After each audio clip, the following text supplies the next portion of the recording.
해당 문서에 원하는 물품을 하나만 적어주세요. 방 왼편의 창구 안에 영구적으로 보존 및 갱신될 것입니다. 축적된 물품들을 활용하여 건물을 탈출하세요. 행운을 빕니다. A. 박철 43세 남. 원하는 물품, 이 건물의 지도. 지급된 물품, 해당 건물의 입체 지도. 생존 시간 39분. 사인, 과다출혈. B. 김석 23세 남. 원하는 물품, K2 소총. 지급된 물품, K2 소총. 생존 시간 27분. 사인, 쇼크사. C. 김지 17세 여. 원하는 물품, 충분히 많은 양의 탄약. 지급된 물품, 탄약 상자와 탄창. 생존 시간 6일 2시간 48분. 사인, 과다출혈. D. 이수 16세 남. 원하는 물품, 집으로 보내주는 장치. 지급된 물품, 4의 설치형 텔레포터. 생존 시간 13분. 사인, 부적절한 탈출 경로입니다. 2. 박림 13세 여. 원하는 물품, 고통 없이 죽을 수 있는 약. 지급된 물품, 인류보호국의 H-02 50정. 생존 시간 1시간 44분. 사인, H-02 복용. F. 이철 28세 남. 원하는 물품, 충분한 양의 음식과 물. 지급된 물품, 보존식품 및 생수가 담긴 상자. 생존 시간 34일 23시간 27분. 사인, H-02 복용. 지, 권, 형 32세 남. 원하는 물품, 10종 이상의 게임이 든 최신형 게임기. 지급된 물품, N사의 최신형 게임기. 생존 시간 374일 4시간 3분. 사인, H-02 복용. 현 상황 지속 시 정상적인 게임 진행이 불가능하다 판단. 특별한 사유 없이 해당 공간에 한 달 이상 체류하는 행위를 금지합니다. H-5G 38세 여. 원하는 물품, 방 바깥의 괴물들에 대한 정보. 지급된 물품, 해당 정보가 담긴 책자. 생존 시간 1시간 24분. 사인, 자의에 의한 안구 적출 중 쇼크사. I. 김해 24세 여. 원하는 물품, 마커펜. 지급된 물품, M사의 검정색 마커펜. 생존 시간 46일 13시간 56분. 사인, 과다출혈. J. 강철 1세 남. 원하는 물품. 지급된 물품. 생존 시간 2일 14시간. 사인, 탈수. K. 안민 45세 남. 원하는 물품, 바깥의 괴물들에게 가장 효과적인 무기. 지급된 물품, 추상관념. 생존 시간 7분. 사인, 고위관념 인지로 인한 영혼 붕괴. 현 상황 지속 시 정상적인 게임 진행이 불가능하다 판단. 해당 물품을 제거합니다. L. 박수 52세 남. 원하는 물품, 인간이 아무 문제 없이 다룰 수 있는 것 중 가장 강력한 무기. 지급된 물품, 4의 만년필. 생존 시간 52일 17시간 8분. 사인, 두개골 분쇄골절. M. 김영 46세 여. 원하는 물품, 방 밖에서 평범한 인간이 살아남는 데 가장 도움이 될 만한 물건. 지급된 물품, 4의 H형 종족을 위한 강화복. 생존 시간 103일 1시간 58분. 사인, 다발성 장기부전. N. 양석 29세 남. 원하는 물품, 3층에 받칠 수 있는 재물. 지급된 물품, 염소 2쌍. 생존 시간 124일 2시간 30분. 사인, 분사. 5. 최람 31세 여. 원하는 물품, 3층에 안전하게 받칠 수 있는 재물. 지급된 물품, 어린 양 2쌍. 생존 시간 130일 12시간 9분. 사인, 동사. 피, 김희 55세 남. 원하는 물품 다리가 없는데 어떻게 탈출하라고. 지급된 물품 4의 생체 복구 앰플. 생존 시간 131일 13시간 44분. 사인 과다출혈. Q 최 22세 여. 원하는 물품 2층에서 버틸 수 있게 해줄 수단.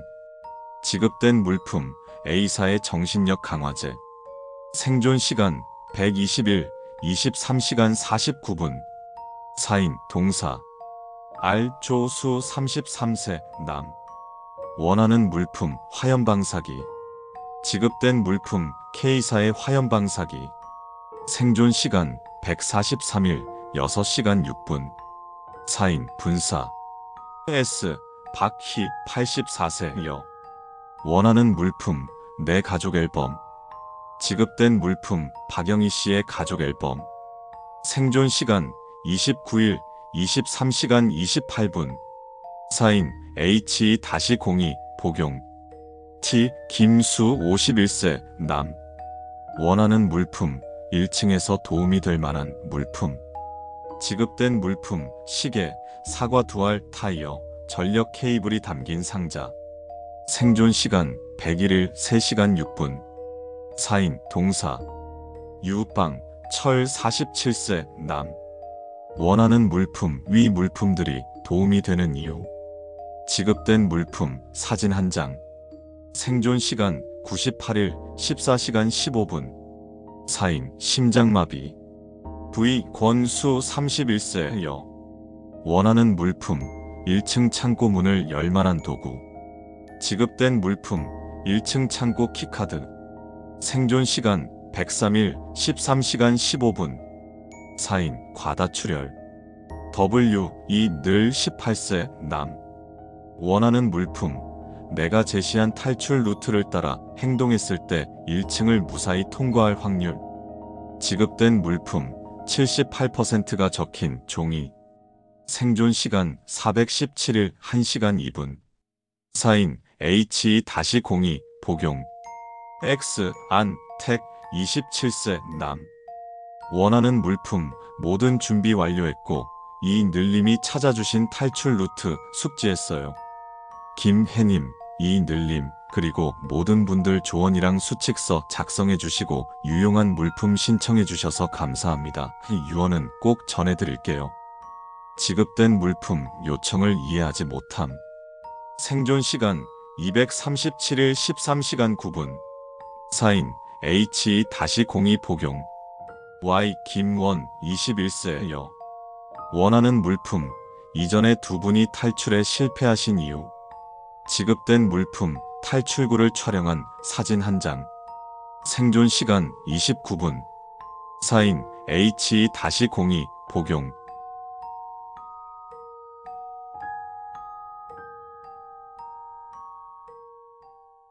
문제 12월 초 우리 탐사팀은 12인승 수송기를 타고 남극 상공을 비행 중이었다. 이동 중 갑작스러운 기상 악화로 인해 조종 불능 상태가 되었고 결국 남극 내륙 빙원지대에 불시착하고 말았다. 위성전화와 통신장비는 손상되어 구조 요청이 불가능하다. 현재 위치는 인근 연구기지로부터 약 80km 떨어져 있다.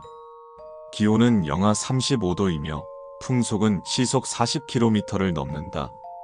다행히도 탑승 인원 전원은 살아남았지만 기체는 빠른 속도로 눈 속에 파묻히고 있는 상황이다. 당신은 탐사팀의 행동대장이다. 이들을 이끌어 임무를 달성할 의무가 있다. 눈 속에 전부 파묻히기 전 다음에 15개 품목들을 챙길 수 있다고 가정해보자. 물품 목록, 방한용 침낭, 신호탄, 위성 GPS, 지도와 나침반, 얼린 식량, 도끼, 야외용 손난로 8시간 지속, 구조용 반사담요, 생존용 라디오, 정수 정화제, 스키 장비 세트, 두꺼운 방수 비닐, 응급의약품. 살점이 붙은 신경다발. 기체에 부착된 날개 파편 쇠붙이. 자신의 경험을 최대한 발휘하여 제일 중요하다고 생각하는 품목부터 1에서 15까지 우선순위를 적어보자. 정답 순위를 살펴보며 자신이 적은 우선순위를 옆에 적어보자. 정답 순위와 우선순위의 숫자 차이만큼의 값을 순위 옆에 적고 이 값들을 모두 더해서 본인 사망률을 구하자. 예.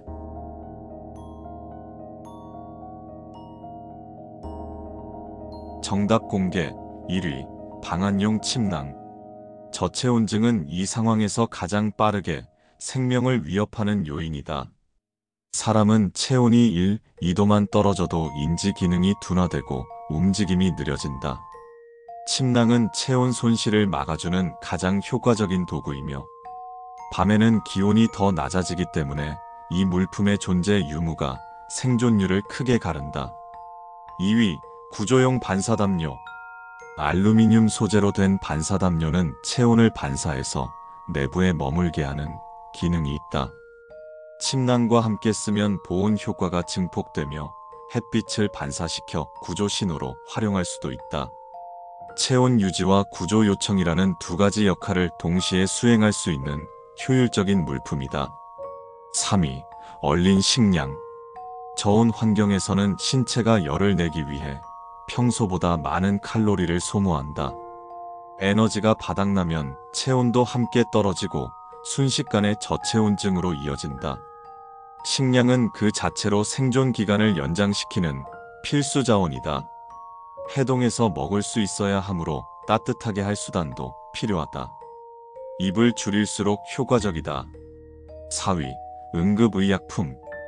탑승 인원이 모두 살아남았더라도 경미한 부상이나 동상, 탈진 같은 문제는 언제든 생길 수 있다. 특히 남극 환경에서는 감염이나 염증이 더 빨리 진행될 수 있기 때문에 응급약품은 생명 유지에 직접적으로 영향을 준다. 기본적인 소독과 처치가 가능한 것만으로도 생존 시간을 늘릴 수 있다. 5위. 신호탄. 위성전화와 통신장비가 모두 고장난 상황에서는 시각적 구조 신호가 유일한 수단이다. 신호탄은 항공 구조대나 위성에서 발견할 확률을 높여주며 맑은 날 틈을 노려 쏘아 올릴 수 있다면 구조 확률이 크게 올라간다.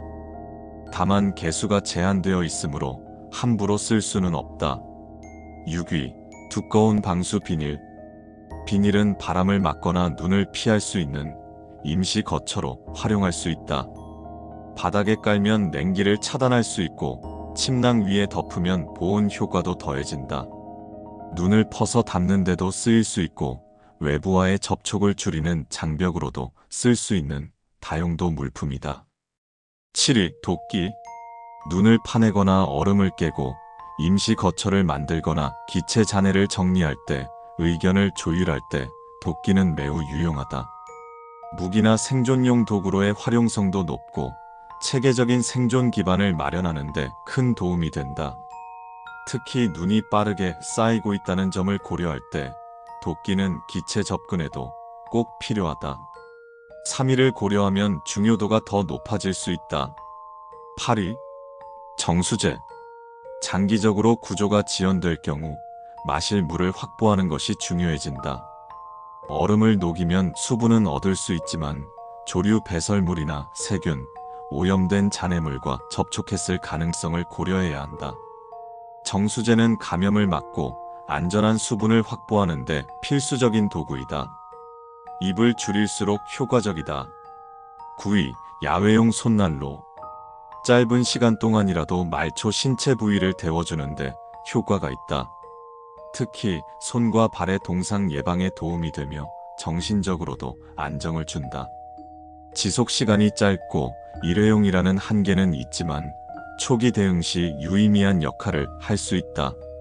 손을 줄일수록 효과적이다. 10위. 지도와 나침반. 현재 위치는 GPS나 기체 기록으로 파악할 수 있겠지만 나침반과 지도가 있어야 방향 감각을 잃지 않는다. 눈보라로 인해 시야가 제한될 경우에도 나침반은 이동 시 중요한 참고 수단이 된다. 다만 80km 거리의 이동은 매우 위험하므로 이 장비는 보조적인 역할에 그친다.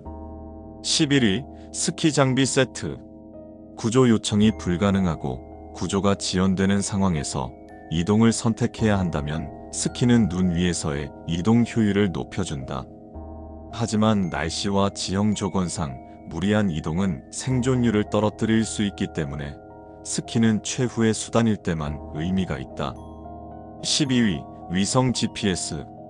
위치 파악은 가능하겠지만 구조 신호를 보내는 기능이 없다면 구조에 직접적인 영향을 미치지는 않는다.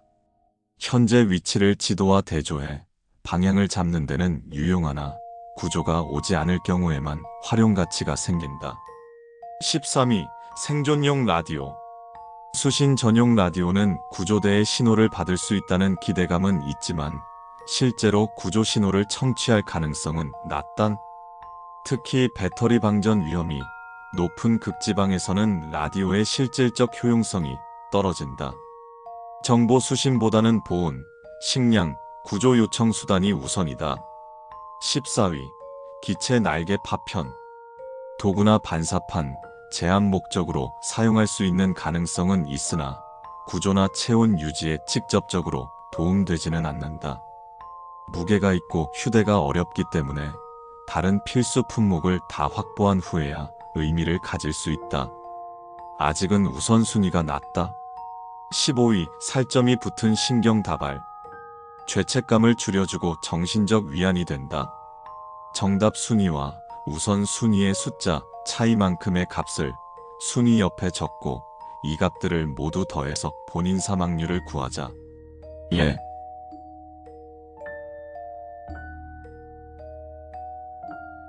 0에서 25% 생존 확률 높음. 다음 테스트 진행할 수 있음. 26에서 50% 구조까지 생존 가능성 있음. 판단 보류. 51에서 75% 심각한 위험 상황. 생존 불확실, 불합격으로 인한 배제. 76% 생존 가능성 희박, 불합격으로 인한 배제. 안녕. 오랜만이야. 이렇게 말을 건네는 게 뭐랄까. 어색하네. 그래도 오랜만에 보는데 그냥 반갑다고 해도 될까? 되겠지? 행동대장이야. 기억하지? 그래. 어디서부터 이야기해야 할까? 그날 이후로 많은 일이 있었어. 누가 어떻게 죽었는지, 어느 시점에서 뭘 포기해야 했는지, 이제는 정확히 기억도 안 나. 그냥 뿌옇게 남아있는 건 그 순간마다 난 최선의 선택을 했고, 그 선택들이 지금 나를 여기까지 데려왔다는 거야. 그 선택들이 모이고 모여 우리는 결국 남극 아래에 있는 여기에 도착할 수 있었어. 과학자들의 말이 사실이더라고. 약간의 변명을 해봐도 될까? 그래도 예정을 생각해서 들어줄 수 있지? 나에게는 무엇보다 임무가 중요했어. 알잖아. 왕관의 무게는 무겁다는 거. 그래봐야 월급 조금 더 받는 건데 솔직히 억울한 감이 조금 있네. 너한테 미안한 감정이 아주 많아. 너가 없었다면 이 임무는 성공할 수 없었을 거야. 진짜로 미안하다. 그리고 고마워. 진심이야. 내 말 잘 들어줘. 여기까지 오면서 있었던 일들이 여기 아래 살던 무언가의 심기를 건드린 모양이야. 기억을 읽을 수 있더라고. 지금 내 꼴을 보면 이해하겠지?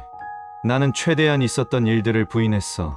곧 인류가 전부 죽게 생겼는데 무슨 말이라도 해야겠더라고. 진심이야. 얘들 다 죽일 거래. 얘들이 내 머리를 갈라서 무슨 짓을 했어. 그리고 남극에 있는 모든 시신에 뭔가를 합성해서 너희를 만들었어. 이 말도 안 되는 일이 진짜로 일어나네. 진짜야. 다 죽을 거야 진짜. 잘 들어. 지금 우리에게 필요한 건 인간성이야. 인간성. 무슨 말인지 알지? 그렇지 않으면 그냥 끝일 거라고. 끝. 문제 살리시겠습니까?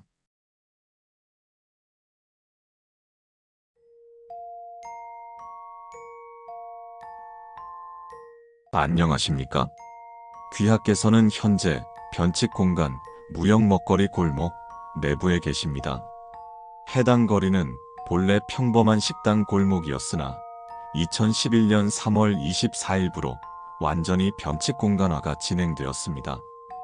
따라서 일반적인 방식으로는 탈출이 불가하오니 아래에 명시되지 않은 방식으로 탈출을 시도하는 행위는 삼가주시기를 바랍니다.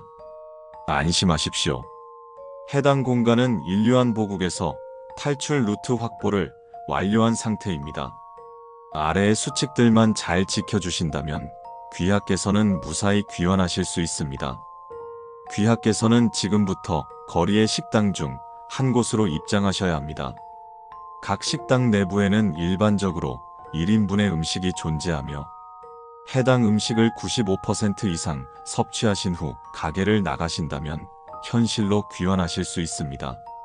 한 번 식당에 입장하셨다면 음식을 모두 섭취하기 전까지 퇴장이 불가능하오니 신중하게 선택하여 진입해 주십시오. 아래는 안보국에서 변칙성 확인을 완료한 식당의 목록입니다. 참고하시어 귀환 절차를 수행하여 주십시오. 무형 수제버거. 내부에는 수제버거와 감자튀김, 흑색 음료가 존재합니다. 햄버거와 감자튀김만을 섭취하시고 가게를 나와 주십시오. 갈증을 느낄 수 있으나 음료는 조금도 섭취하셔서는 안 됩니다. 도저히 갈증을 참을 수 없으시다면 액체와 함께 H-02 한정을 복용하여 주십시오. 사나이 식육 식당. 내부에는 생삼겹살 200g과 불판이 존재하며 종업원으로 추정되는 개체가 존재합니다.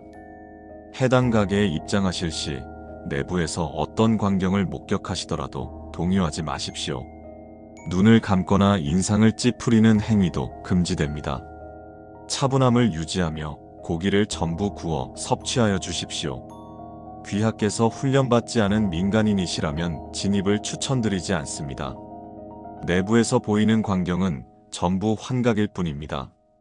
음식의 섭취 외에 다른 행동을 시도하려 하지 마십시오.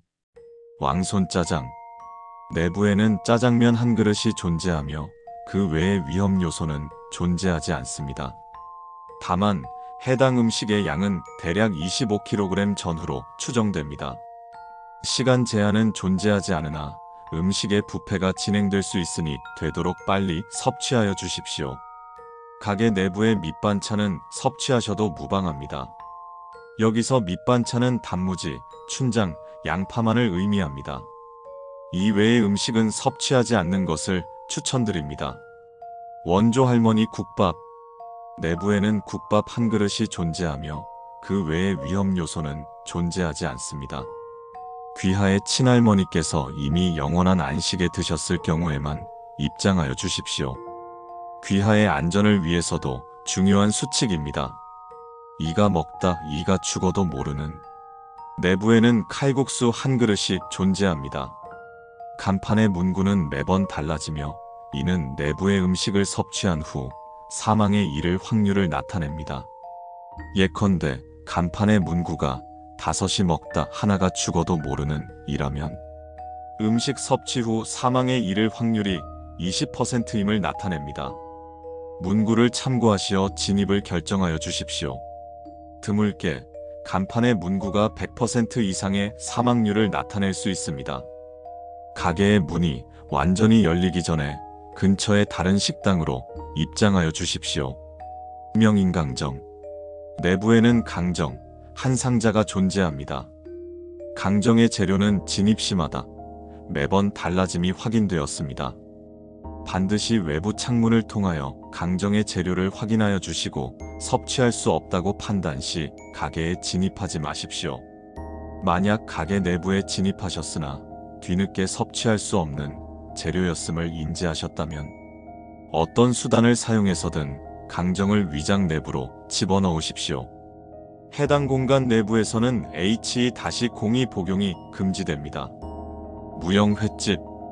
일체의 접근 및 진입 행위를 금지합니다. 무형 빙수. 내부에는 빙수 한 그릇이 존재합니다. 가게 내부의 온도는 영하 20도로 추정됩니다. 방한용품을 소지하고 계신다면 진입을 고려해 보십시오. 음식 섭취 도중 가게 내부의 온도가 급격히 상승할 수 있습니다. 해당 상황 발생 시 가능한 한 빠르게 빙수를 전부 섭취하여 주십시오. 무형 레스토랑. 내부에는 스파게티 한 그릇이 존재하며 종업원으로 추정되는 개체 하나가 존재합니다. 섭취 도중 스파게티가 먹기 힘들 정도로 짜게 느껴질 수 있습니다. 인상을 찌푸리거나 불쾌감을 표시하지 마시고 미소를 유지하며 음식을 모두 섭취하여 주십시오. 종업원이 음식의 이상을 알아차리게 된다면 귀하게 사죄하며 음식을 새로 내올 것입니다. 해당 개체가 돌아오기 전에 H-02 한정을 복용하여 주십시오. 카페 마리아나. 내부에는 바닷물 한 컵과 초콜릿 케이크 한 조각이 존재합니다. 해당 음식들은 인체에 무해하니 안심하십시오. 팔에 비늘이 돋거나 숨이 잘 쉬어지지 않음을 느끼신다면 가게 뒤편의 수족관 내부로 진입하여 주십시오. 드물게 모든 식당에 재료 소진 안내판이 걸려 있으며 내부에 음식이 존재하지 않는 상황이 발생할 수 있습니다. 해당 상황 발생 시 골목의 끝에는 무형 정육점이 존재할 것입니다. 가게 내부로 진입하신 후 눈을 감고 30초를 세어 주십시오. 곧 현실로 귀환하실 수 있을 것입니다. 인류안보국은 전 인류의 안녕과 행복을 지키기 위해 최선을 다할 것입니다.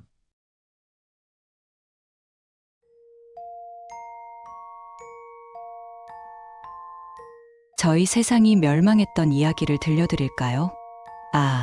인류가 공룡처럼 완전히 멸망한 건 아니에요. 하지만 당연하게 누리던 질서는 확실하게 붕괴됐어요. 세상에서 거울이 사라졌어요. 어느 날 아침, 정말 아무런 예고도 없이 사람들이 더는 자기 자신을 볼 수 없게 됐거든요. 지금 그깟 거울 하나 없어졌다고 무슨 말도 안 되는 이야기냐, 이런 생각하고 계셨죠? 그쵸.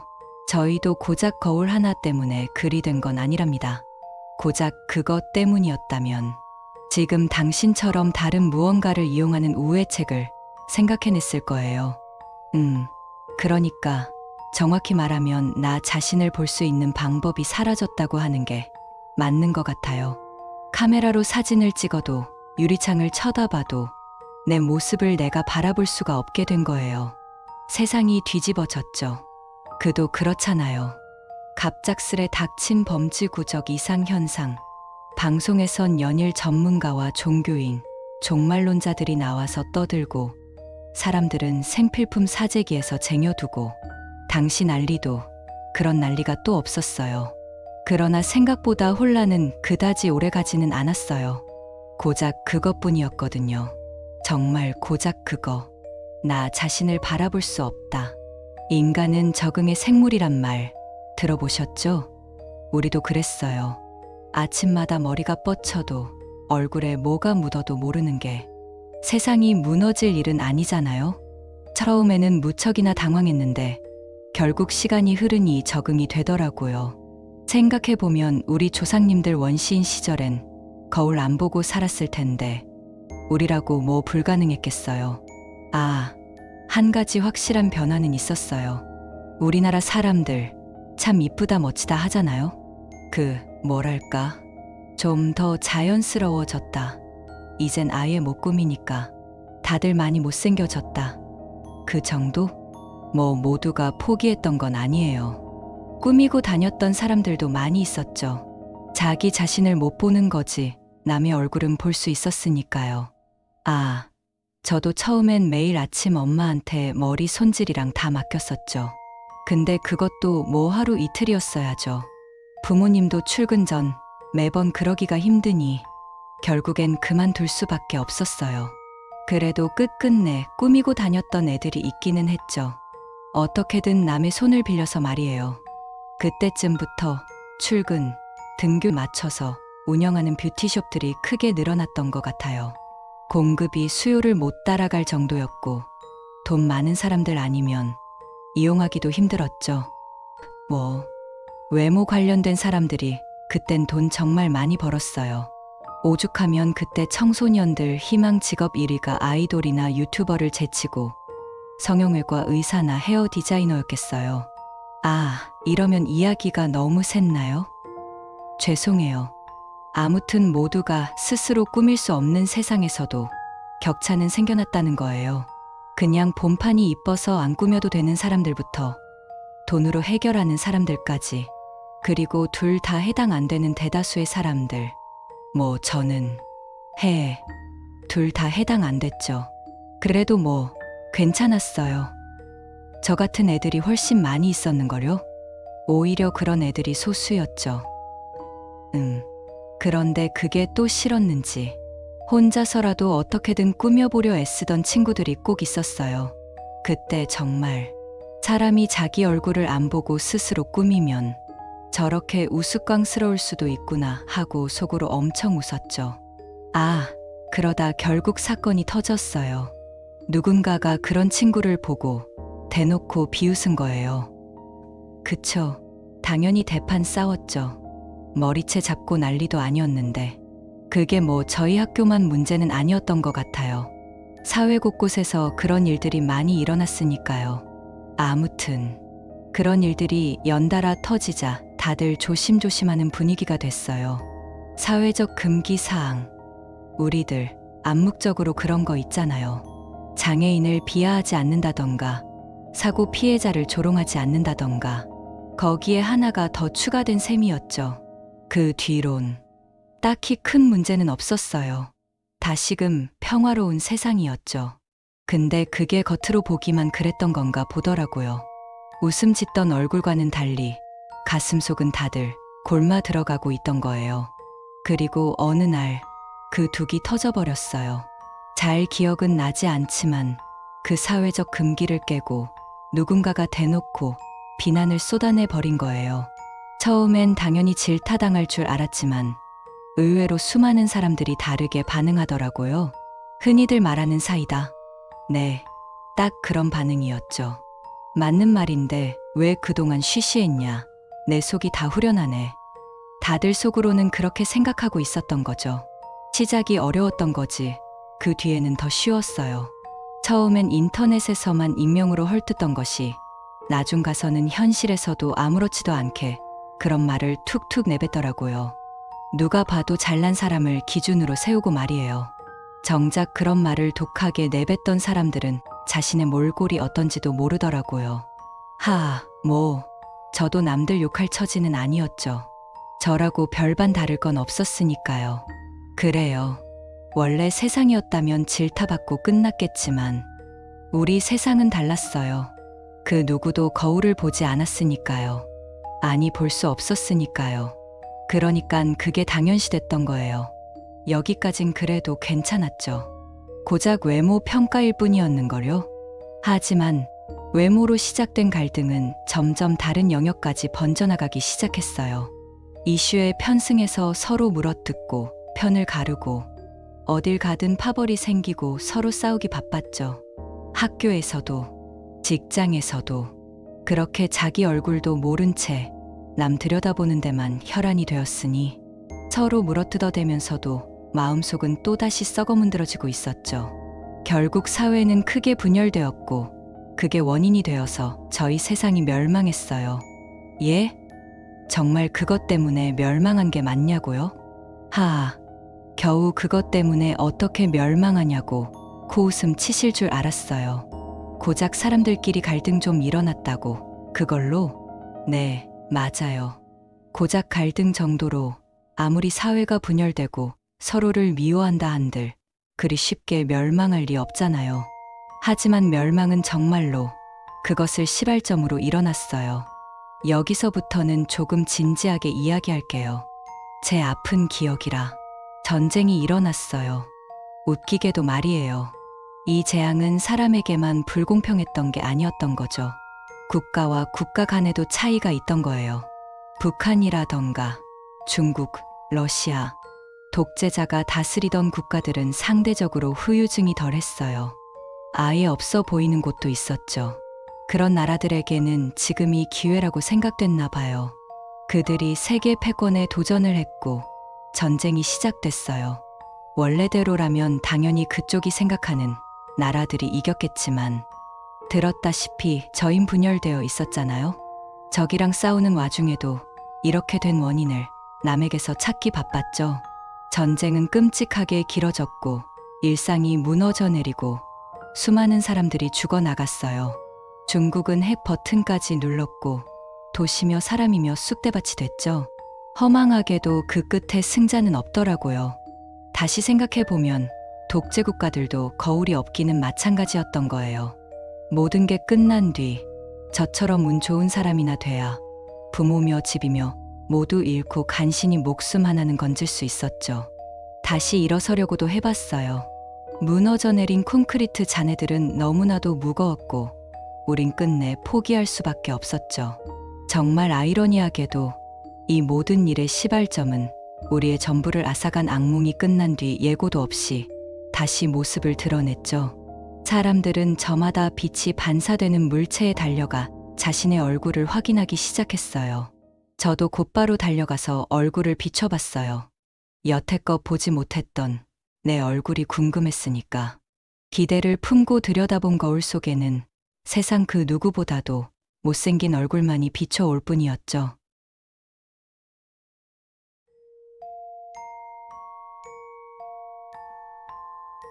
일일차 생존 인원 100명. 눈을 떠보니 이 족같은 방 아니었다. 여기 있는 물건이라고는 남은 인원이 적혀있는 전광판이랑 권총 한 자루밖에 없다. 인원수를 보니 여기 말고도 방이 99개는 더 있는 듯하다.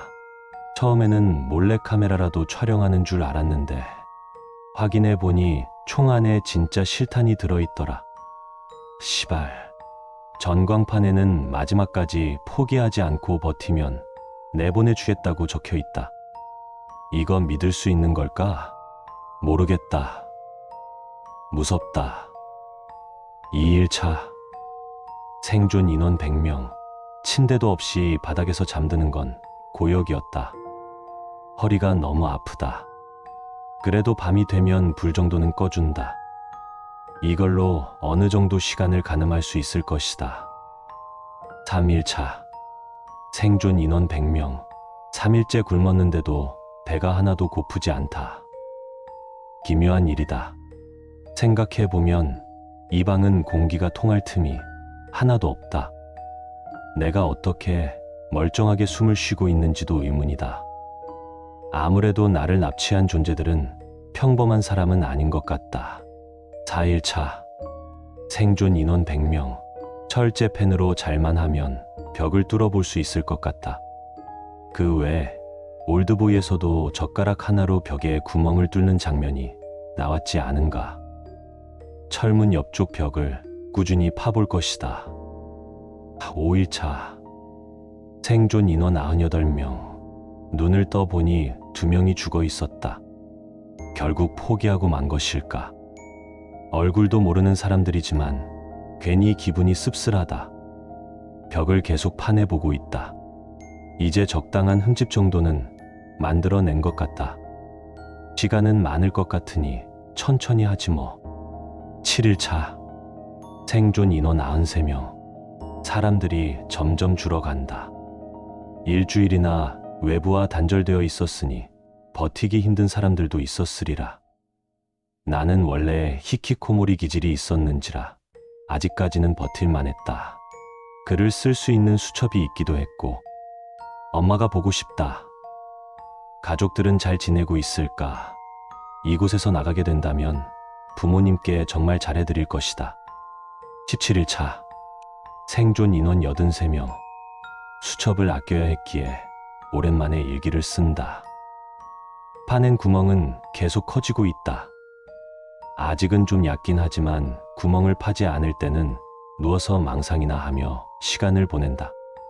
내가 유일하게 잘하던 게 망상이었으니 심심하지는 않다. 사실 거짓말이다. 심심해서 죽을 것 같다.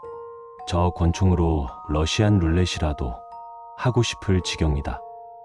과연 내가 미치지 않고 버틸 수 있을까? 24일 차. 생존 인원 72명. 왜 하필 나였을까? 죽고 싶다. 32일 차. 생존 인원 54명. 사람들이 많이 죽었다. 그것보다 더 끔찍한 것은 점점 줄어가는 사람 수를 보며 내가 기뻐하고 있다는 것이다. 이 추세면 곧 나갈 수도 있을 거라고 역겨운 희망을 품으면서 말이다. 40일 차. 생존 인원 49명. 이 망할 곳에 들어온 지도 벌써 40일이네. 구멍을 거의 다 팠다. 아직도 몸이 들어가긴 무리지만 밖으로 통하는 손톱만한 구멍 정도는 만들 수 있을 것 같다. 보람차다. 그래, 희망을 잃지 말자. 52일 차. 생존 인원 41명. 구멍이 메워졌다. 잠깐 졸았을 뿐인데 어째서 왜 나한테 이러는 건데. 58일 차. 생존 인원 23명. 요즘에는 하루 종일 자고 있을 뿐이다. 머리가 깨질 듯이 아프다. 날짜가 점점 헷갈린다. 63일 차. 생존 인원 11명. 많이 죽었네. 69일 차. 생존 인원 5명. 이제는 하루에 1명씩 맞춰서 죽어나간다. 카운트다운인가. 72일 차. 생존 인원 2명. 2명이라. 조금만 더 있으면 나갈 수 있을 것 같지만 저 사람도 그걸 알고 있겠지. 지옥의 치킨 게임 시작이다. 죽고 싶다. 죽고 싶다. 죽고 싶다. 80일 차. 생존 인원 2명. 잘 버티네. 과연 언제까지 더? 언제까지? 도대체 언제까지? 87일 차. 생존 인원 2명. 이제 포기할 때도 됐잖아. 제발. 94일 차. 생존 인원 2명. 내보내줘. 1차. 생존 인원 2명. 날짜 세는 것을 잊고 있었다. 1차. 생존 인원 2명. 어쩌면 그냥 내가 죽는 게 맞는 걸지도 몰라. 그딴 생각하지 마. 1차. 생존 인원 2명. 마지막 생존자는 아직 삶을 포기하지 않았다. 어쩌면 그에게는 자식이 있을지도 모른다. 그에게는 병든 노모가 있을지도 모른다. 절친한 친구들이, 사랑하는 연인이, 이끌어 나가야 할 사업체가 있을 것이다. 나보다는 살아나가야 할 이유가 많은 사람일 것이다. 그러니 저렇게 버티고 있겠지. 1차. 생존 인원 2명. 꿈에 그의 어린 자식들이 등장했다. 나보고 이기적인 자식이라며 욕설을 퍼부었다. 미안해, 얘들아.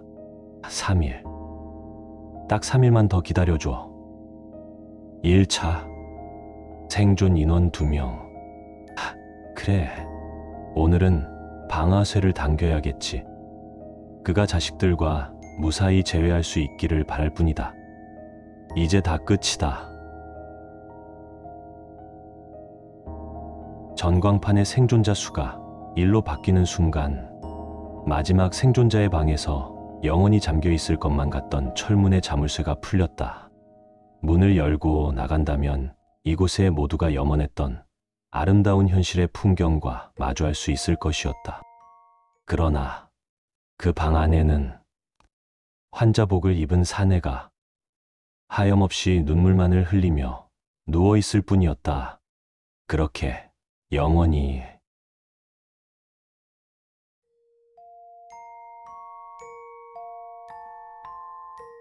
영층. 눈을 찌르는 듯한 날카로운 조명빛에 눈을 떴다. 아픈 허리를 부여잡고 차가운 바닥에서 몸을 일으켰다. 이곳은 엘리베이터인가? 어제 술자리가 끝나고 무슨 일이 있었는지 기억이 나지 않는다. 머리도 깨질 듯이 아픈 걸 보니 아무래도 술에 진탕 취해 이곳에서 잠들었었나 보다. 멍한 정신을 붙들고 집으로 돌아가기 위해 13층 버튼을 찾아 두리번거렸다. 어라. 버튼이 보이지 않는다. 층수를 나타내는 버튼들이 있어야 할 자리에는 각각 열림과 닫힘이라고 적힌 빨간 버튼 2개가 붙어 있을 뿐이었다. 심장이 빠르게 뛴다. 그러고 보니 여기 우리 아파트 엘리베이터도 아니잖아. 좀 구식이긴 했지만 이 정도로 낡은 고물은 아니었다고. 도대체 무슨 일이지? 다른 건물에 잘못 들어온 것인가? 아니면 납치라도 당했단 말인가?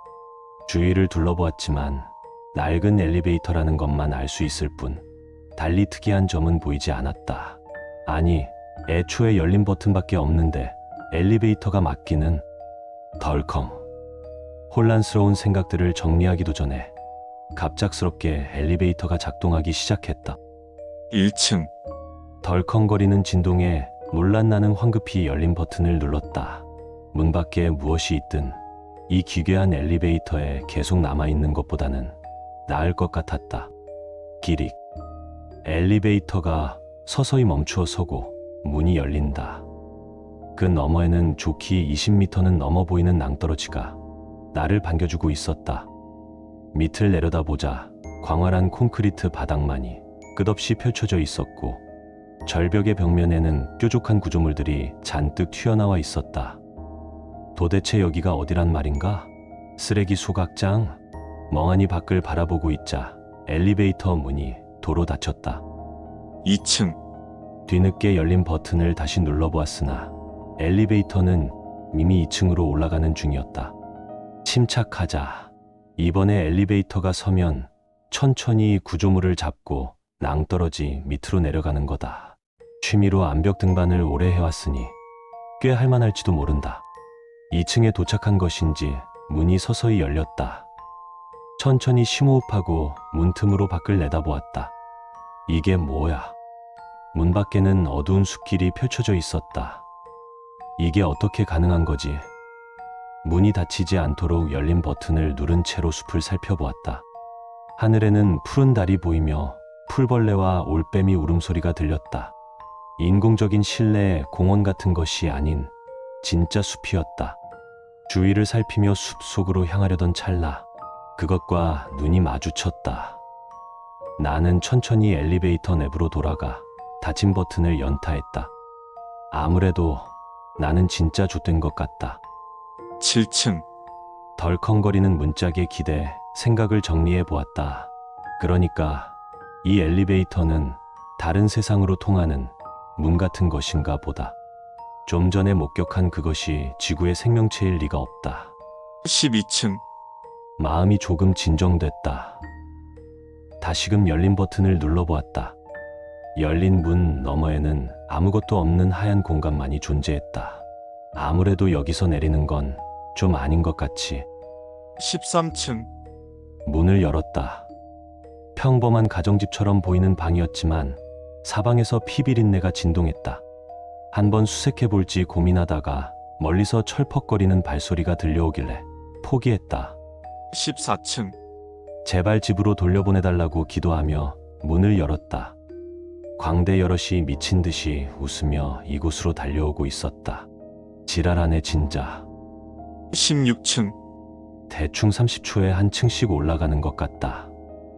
탈출하기 위해서는 안전해 보이는 곳이 나올 때까지 한 층씩 둘러봐야 할 것이다. 이번에는 커다란 돌덩어리 하나가 문을 막고 있었다. 밀어보아도 꿈쩍도 하지 않는다. 숨을 고르고는 다시 문을 닫았다. 17층. 이번 문 너머에서는 구식 제복을 입은 군인들이 이쪽으로 일제히 총을 겨누고 있었다. 다행히 총탄의 벌집이 되어 버리기 전에 문이 닫혔다. 30층. 매 층마다 문을 열어봤지만 대부분 막혀 있거나 시커멓거나 새하얗거나 시체가 널려 있는 곳이다. 괜찮은 곳으로 이어지는 층은 없는 걸까? 애초에 이 엘리베이터로 몇 층까지 갈 수 있는 걸까? 35층. 평화로운 해변이 보이길래 안심했는데 저 멀리서 어마어마하게 큰 해일이 몰려온다. 문이 늦게 닫히는 바람에 쫄딱 젖었다. 43층. 만찬이 가득한 호화로운 식탁이 펼쳐져 있다. 그 옆에서는 바닥까지 닿을 만큼 커다란 입을 벌린 웨이터들이 나를 쳐다보고 있고, 최후의 만찬을 즐기고 죽어버릴까 5초쯤 고민하다 문을 닫았다. 희망을 잃지 말자. 80층. 물리적으로 들어갈 수 없는 공간만 줄곧 나온다. 이 짓거리를 40분째 하고 있자니 정신이 나갈 것 같다. 이번 층은 철창으로 막혀 있다. 81층. 별 기대하지 않고 문을 열었다. 이번에는 꽤 괜찮아 보이는, 시발 저게 뭐야, 제발 이건 진짜 아니잖아, 다쳐다치라고 살려줘. 124층. 아, 140층. 마음을 추스르고 문을 열어보았다. 바깥에서 비추는 따스한 햇볕이 내 마음을 위로해주는 듯했다. 자세히 보니 햇빛이 아니었지만 145층. 엘리베이터는 끝도 없이 올라간다. 문은 그냥 좀 쉬엄쉬엄 열어봐도 괜찮을 것 같다. 300층. 바다 한복판에 떠있는 부표가 보인다. 주위를 둘러봤지만 육지는 보이지 않는다. 익사하기는 싫으니 넘기자. 350층. 초등학교 운동장 한복판에서 문이 열렸다. 운동회 도중이었나 보다. 아이들이 손에 잘린 머리통을 하나씩 쥐고 있다. 400층. 어쩌면 이게 다 꿈이었을지도 모르지. 1513층. 잠에서 깼다. 안타깝게도 꿈이 아니었다. 문 너머에는 핏물만이 가득했다. 1642층. 꽤 오랫동안 아무것도 먹지 않았는데 목이 하나도 마르지 않다. 이대로 굶어 죽는 건 불가능하겠네. 1700층. 자고 일어난 후로 문 너머의 공간들이 좀 더, 설마 아니겠지. 1822층. 시발, 1931층. 맞는 것 같다. 층수가 올라갈수록 그 너머의 방들은 점점 더 끔찍해진다. 2000층. 그냥 43층에서 밥이나 먹고 죽을 걸. 아니, 1층에서 뛰어내렸어야 했다. 2222층. 제 정도면 나를 안 아프게 죽여줄 수 있지 않을까. 아, 아닌 것 같다. 2500층. 살아나가는 건 진작에 포기했어. 그냥 편히 죽을 수 있는 장소라도 달라고. 저렇게 죽는 건 좀 아니잖아. 2999층. 아, 4000층. 5000층. 6000층. 엘리베이터는 아직 올라가고 있다.